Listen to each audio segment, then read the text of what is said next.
माझ्या कवितेचं शीर्षक आहे पांडुरंगाची वारी. युगे युगे 28 विठेवरी उभा, युगे युगे 28 विठेवरी उभा, माझा विठू सावळा.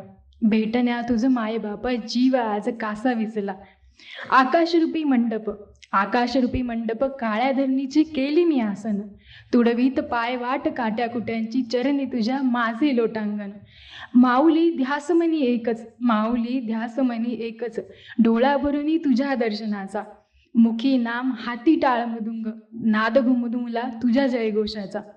उजळून गेली नशिबाची घडी, उजळून गेली नशिबाची घडी, पांडुरंगा घडली तुझी वारी. स्वर्ग सुख हे देवा मजला मिळेल फक्त तुझी या सुवर्णद्वारी. चंद्रभागेच्या तिरी वसले माहेर आम्हा कित्येक लेकरांचे, चंद्रभागेच्या तिरी वसले माहेर आम्हा कित्येक लेकरांचे. आसमंतही नाचू लागेल, आसमंतही नाचू लागेल, बघून क्षण हे पंढरीच्या नेत्रदीपक सोहळ्याचे, बघून क्षण हे पंढरीच्या नेत्रदीपक सोहळ्याचे. धन्यवाद.